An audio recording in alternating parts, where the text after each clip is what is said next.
मैं हूं आलिया और आप देख रहे हैं breaking barriers with Alia Shah.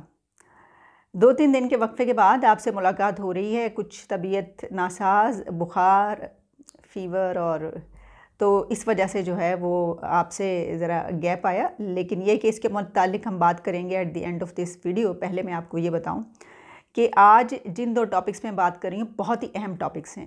पहला तो मामला कुछ यूँ है कि टीएलपी के वर्कर्स एक मर्तबा फिर लाहौर की सड़कों पर नारे लगाते हुए और जत्थों के जत्थे, ग्रुप्स के ग्रुप्स जो हैं वो धरना दे चुके हैं। उन्होंने एक रैली निकाली थी, जिस तरह कि आप जानते हैं कि ईद मिलादुन नबी के मौके पर लोग रैलीज़ निकालते हैं, लेकिन टीएलपी पे क्योंकि पाबंदी है तो हम नहीं जानते कि उनको रैली निकालने का हुक्म किसने दिया या रैली निकालने की इजाज़त कैसे मिली ईद मिलादुन नबी के मौके पर भी। और अगर इजाज़त मिल गई थी तो फिर उनको धरने की इजाज़त किसने दी। लेकिन आप जानते हैं कि धरने के लिए उनको इजाज़त तो नहीं चाहिए होती। जिस तरह मुनीर नियाज़ी साहब, बहुत मशहूर मारूफ शायर, उनका ये कहना था ना कि एक और दरिया का सामना था मुनीर मुझको, मैं एक दरिया के पार उतरा तो मैंने देखा। तो इसको इस तरह कर सकते हैं कि एक और धरने का सामना था मुनीर मुझको, मैं एक धरने के पार उतरा तो मैंने देखा। इसकी वजूहत ये हैं कि पाकिस्तान में इतनी तेज़ रफ्तारी से धरने बढ़ते चले जा रहे हैं और इनकी तादाद इतनी ज़्यादा होती जा रही है, ऐसे ही लग रहा है कि एक धरना ख़त्म होगा तो अगला होगा। इसकी वजह यह है कि आज जो पीडीएम है, अपोजिशन की जमातें जो हैं, उन्होंने भी एहतजाज का ऐलान कर रखा है। आज से उनका भी प्रोटेस्ट स्टार्ट हो रहा है। तो पूरे पाकिस्तान में अब सिर्फ प्रोटेस्ट नज़र आएंगे हुकूमत के ख़िलाफ़, क्योंकि टीएलपी का जो प्रोटेस्ट है, पहले मैं आपको उसके मुतालिक बता दूं कि टीएलपी का जो प्रोटेस्ट है वो भी हुकूमत के ख़िलाफ़ है। और टीएलपी जो प्रोटेस्ट ये कर रही है, जो कि अब धरने में तब्दील हो चुका है, 2 दिन का अल्टीमेटम दिया है टीएलपी ने हुकूमत को, और उनको ये कहा है कि जो 6 महीने पहले उन्होंने जो मुतालबे किए थे, जिसमें फ्रांस के एम्बेसडर को भी निकालने की बात थी, उस पर अमल नहीं किया गया अब तक। वो रिटर्न सब मुआहदे में, लेकिन उनके ऊपर कोई अमल नहीं किया गया। और साथ में ये भी कि जो साद रिजवी है उसको लाहौर हाई कोर्ट ने ये हुक्म दिया था कि उस रिहा कर दिया जाए, यानी रिहाई का हुक्म दिया था। लेकिन उसी वक्त पंजाब हुकूमत की तरफ से ये अपील दायर की गई थी कि नहीं, ये गलत है, आप इस तरह नहीं कर सकते, हम इसके ऊपर इसके खिलाफ अपील दायर कर रहे हैं। और उन्होंने कहा था कि इस तरीके से उनको रिहाई नहीं दी जा सकती। तो उसके बाद वो हुक्म तो जारी हो चुका था रिहाई का, लेकिन अभी तक वो रिहा नहीं हुए। तो इसके ऊपर भी जाहिर है कि वो उनकी रिहाई का भी मुतालबा है। मैं आपको ऐसा करती हूँ कि इससे पहले कि मैं ये बात करूँ जो कि बहुत ही अहम है, कि ये टीएलपी का जो धरना है, क्या ये वो खुद कर रहे हैं या ये किसी के कहने पर किया जा रहा है, और ये किसके कहने पर किया जा रहा है। इससे पहले मैं आपको जो धरने में इस वक्त हो रहा है सब कुछ, वो मैं ज़रा कुछ थोड़ा सा आपको झलक दिखाई देती हूँ कि क्या कुछ हो रहा है।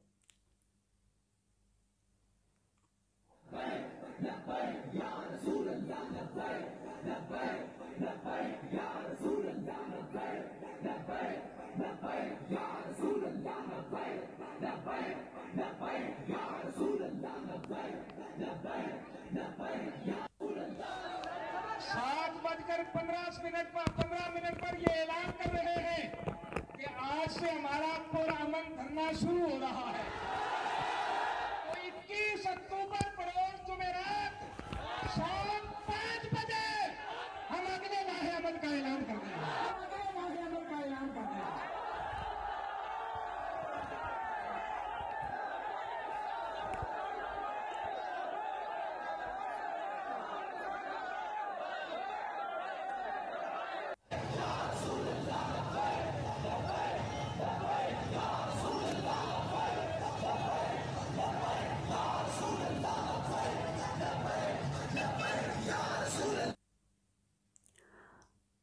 और अभी तो ये आगाज़ है। अभी देखिए आहिस्ता आहिस्ता इस प्रोटेस्ट में, इस धरने में मज़ीद गर्मी आएगी, और तो क्या फिर वही सब कुछ होगा।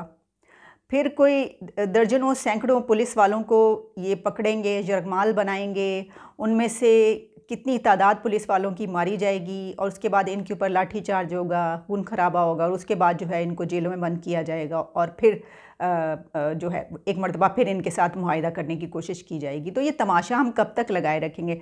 मेरा ख्याल है कि 75 साल हो गए, 75 ईयर्स तो हो गई ये तमाशे देखते हुए, और अभी तक हमने इन चीज़ों पर काबू नहीं पाया। और एक मरतबा फिर पूरी दुनिया में ये रुसवाई है, एक तरीके से ये बेइज्जती जाएगी कि आपके शहर में दोबारा से ही कुछ हो रहा है, फ्रांस के एम्बेसडर के खिलाफ दोबारा से ही कुछ हो रहा है। और फिर जब वहाँ से कोई ऐसी बात की जाती कि अच्छा ये बात है तो फिर ये कर देते हैं, तो फिर हम उनको बुरा भला कहना शुरू कर देते हैं, हालांकि हमारी सारी कोताही हमारी अपनी है।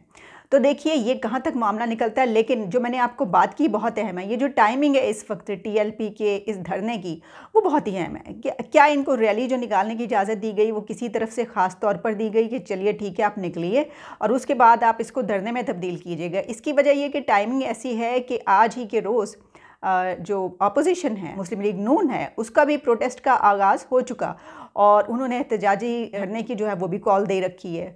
और वहाँ पर भी जाहिर है कि आधा मुल्क यहाँ पे होगा और आधा जो है फिर इधर होगा और फिर किस किस्म की जो हमें सूरत हाल देखने को मिलेगी। लेकिन इस वक्त जबकि इमरान खान साहब सेम पेज पर नहीं हैं, हम जानते हैं DGISI की तकरीरी का मामला जो है वहीं का वहीं अटका हुआ, उसके ऊपर उन्होंने और भी ज़्यादा जो फर्म स्टैंड्स लिया जिसमें वो माने नहीं। उन्होंने कहा ये तो नवंबर में जाके जो है वो होगा।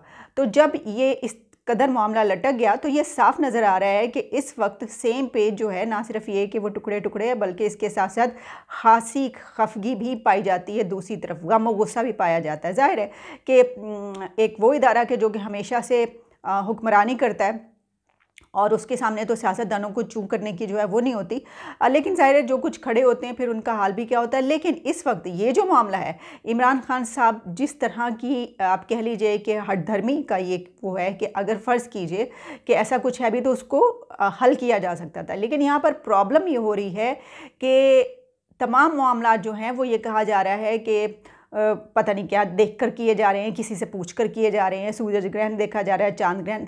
तो अगर इस तरह के मामले हैं तो फिर ये तो बिल्कुल एक्सेप्टेबल ही नहीं है। बहरहाल इन चीज़ों को हम अलग छोड़ते हैं, लेकिन टाइमिंग इसलिए बहुत अहम है कि जहां हुकूमत की इदारों से नहीं बन रही, हुकूमत और फ़ौज के दरमियान एक बहुत बड़ी खलीज हायल जो हो चुकी है और कहा यह जा रहा है कि खलीज अब कम अज़ कम नहीं ख़त्म होने की, खलीज पाटना बहुत मुश्किल है। और उसी तरीके से जो अपोजिशन है वो इस वक्त से फ़ायदा उठाना चाहती है और ये चाह रही है कि किसी भी तरीके से जो है वो बेशक इस वक्त फ़ौज से भी ये कहा जाए कि ये क्या आपने किया। वो तो पहले इल्ज़ाम लगाते हैं कि आप लेकर और आपने मुल्क का सत्यानाश करवा लिया। फिर ये कि हमारी इकोनॉमी की सूरत हाल देखिए, IMF का पैकेज उस पर क्या होता है। पेट्रोल अभी कह रही है 25 से 30 रुपये और बढ़ेगा, पहले पेट्रोल बम गिर चुका है ऊपर। महंगाई की हालात इस कदर ख़राब के पूरी जो आवाम है वो रो रही है। फिर ये कि जो करप्शन हो रही है उसके ऊपर कोई काबू नहीं पाया जा रहा है। यानी जब इमरान खान साहब ने अभी भी वज़ीर आज़म ने तकरीर की, उन्होंने बहुत ही जोश खरोश से मनाया इसको और उनका पूरा जो वो था सजा हुआ था प्राइम मिनिस्टर हाउस और इसके अलावा वहाँ पे जितनी भी बिल्डिंग्स हैं। वैसे तो हर साल इस तरह होता है, लेकिन कहा यह जा रहा है कि इस दफ़ा सरकारी पैसे पर यह बहुत ही बड़े लेवल पर किया गया। चलिए ठीक है जो भी है, लेकिन ज़रा थोड़ी सी गरीबों पर नज़र डाल लीजिए जिसका ज़्यादा बड़ा जो है वो इशू ये है कि उनको रोटी कपड़ा मकान चाहिए इस वक्त, और कपड़े और मकान को तो छोड़ दी, उनको रोटी चाहिए इस वक्त। तो ये तो इस तरीके से तो लाइटें करके ये इस तरीके से उनके मसाइल तो हल नहीं होंगे। ज़रूर कीजिए, लेकिन ये भी तो ध्यान रखिए कि अगर सरकारी पैसे से ये सब कुछ हुआ ज़रूर लगाइए, लेकिन उनके ऊपर भी थोड़ा सा खर्च कर देते। उनके लिए क्या गया कि वहाँ पर एक मिलाद करवाया गया और उसमें जो है वो लोगों को आने के लिए कहा गया कि आप भी तशरीफ़ लाइए। भाई जिनके पास पेट्रोल के पैसे नहीं है वो वहाँ पे चल के आपके वहाँ तक कैसे पहुँचेंगे रेड जोन में, और फिर वापस आएंगे। वो कितने आम आवाम को अगर आप बुला रहे हैं तो वो तो भूखे पेट ही पहुँचेंगे आपके पास। बहरहाल ये तमाम मसाइल जो हैं ये इस वक्त एक बहुत बड़े ये इशारा दे रहे हैं कि हो सकता है कि ये जो धरने हैं ये किसी के इशारे पर हो रहे हों, चाहे वो कोई इदारा हो, चाहे वो अपोजिशन पार्टीज़ हो। लेकिन अगर अपोजिशन पार्टीज़ होंगी तो फिर वो सिर्फ उनके कहने से तो कोई नहीं निकाला जा सकता, क्योंकि अगर जाहिर है कि इदारे जो है उस पर नज़र रखेंगे तो वो तो फौरी तौर पर लॉ एंड ऑर्डर की सिचुएशन होगी तो वो रोकेंगे। और फिर इमरान खान साहब, और तीसरी एक और बात भी सुन लीजिए, ये भी मुमकिन है कि हुकूमत की तरफ से भी ऐसा किया गया हो कि जो सिचुएशन है इसको इस तरफ ढाल दो, इस तरफ लगा दो लोगों को। ये जो एक इतनी मुश्किलात सामने आ रही हैं कि कोई भी सिरा हमारे हाथ नहीं आ रहा और हम कोई भी चीज़ जो है नहीं सही कर पा रहे, तो ठीक है फिर इसको जो है आप इनके निकाल दें, इनको बाहर सड़कों पे, इशू इतना बड़ा क्रिएट हो जाएगा तो दूसरे मसाइल की तरफ कोई हल ही नहीं होगा। तो ये बात है कि तीन तरफ से ये हो सकता है। आने वाले दिन बहुत जल्दी बता देंगे कि किसकी तरफ से हो सकता है। मुझे थोड़ा है कि ये किसकी तरफ से है, लेकिन मैं इसलिए नहीं कहना चाहती कि जाहिर है कोई आप ऑथेंटिक बात तो नहीं कह सकते। अभी बहुत सारे लोग ऐसा कर सकते हैं, जिस तरह मैंने आपको 3 साइड्स बताई। अच्छा, अब मैं आती हूँ अपनी दूसरी खबर की तरफ, और दूसरी खबर भी बहुत अहम है और उसका ताल्लुक़ इंडिया पाकिस्तान से है और दुबई से भी। और ख़बर कुछ यूँ है कि दुबई ने भारत के साथ एक एकॉर्ड किया है, एक ऐसा उन्होंने मुआहिदा किया है, कॉन्ट्रैक्ट किया है, एक एकॉर्ड किया है, जिसमें ये चीज़ सामने आई है जो कि इंडिया का मीडिया बता रहा है कि दुबई और इंडिया में और जम्मू और कश्मीर में, दुबई जम्मू एंड कश्मीर में बहुत बड़े पैमाने पर इंफ्रास्ट्रक्चर की डेवलपमेंट करेगा, इंफ्रास्ट्रक्चर वहाँ पे बनाएगा ऐसा जैसा कि दुबई में मौजूद है, जिसमें इंडस्ट्रियल पार्क्स होंगे, जिसमें टावर्स होंगे। यानी अगर वो टावर्स बनाएंगे तो ज़ाहिर है उनका जो लेवल है बनाने का वो तो आप जानते ही हैं, बुर्जुल अरब, बुर्ज खलीफा और इस तरह के। इसके अलावा वहाँ पर पार्क्स बनेंगे, बिल्डिंग्स बनेंगी और ऐसा इंफ्रास्ट्रक्चर होगा जो उसको जम्मू एंड कश्मीर को एक दूसरा दुबई बना कर रख देगा। तो ये बात, ये बहुत बड़ा एक कॉन्ट्रैक्ट है, मैं ये समझती हूँ। उसकी वजह ये है कि देखिए, ये भारतीय हुकूमत की तरफ से एक बहुत बड़ा एक तुर्क का पत्ता है, एक ऐसा कि जिसमें इंडिया अगर ये कर लेगा, फ़र्ज़ कीजिए अगर ये हो जाता है, तो फिर कश्मीर वहाँ का बहुत ज़्यादा डेवलप हो जाएगा और ज़ाहिर है कि उस सूरत हाल में वहाँ पर रोज़गार निकलेगा, वहाँ पर फिर कोई किस तरीके से वहाँ पे उंगली उठा सकेगा। और क्या उस वक्त वहाँ के कश्मीरी, जिनके बारे में ये कहा जाता है, जो कि पाकिस्तान की तरफ से एक ही है कि वहाँ के जो कश्मीरी हैं वो प्रोटेस्ट करते हैं, वो धरने देते हैं, वो खैर उनको तो भी इजाज़त नहीं है। और इसके अलावा जो कुछ भी होता है उनके साथ, उनके ख़िलाफ़ जो है पैलेट गन से उनको मारा जाता है और ये किया जाता है, क्योंकि वो जो है वो अपनी जो है वो अलहदा वो चाहते हैं, ये सब कुछ। तो इस सूरत हाल के बाद क्या वहाँ के कश्मीरी तब भी ऐसा करेंगे, या वो उनके लिए एक बहुत बड़ी अपॉर्चुनिटी ये होगी कि ये तो खुशहाली की रेल पेल हो गई और अब हमें क्या ज़रूरत है, ये तो आने वाला वक्त बताएगा। लेकिन इस वक्त पाकिस्तान से सवाल मेरा ये होगा कि इतने बड़े एक कदम के बाद, इतने बड़े स्टेप के बाद, इतनी बड़ी खबर आने के बाद सब चुपचाप बैठे हैं, लेटे हैं, बल्कि लेट गए हैं। कश्मीर के ऊपर सबका खून खौलता था और सब उठ के कश्मीर बनेगा पाकिस्तान, कश्मीर हमारा है। और फिर ये कि भारतीय हुकूमत, मोदी और इन सब के ख़िलाफ़ जो है वो खूब नारेबाजी और वगैरह, बहुत अच्छी बात।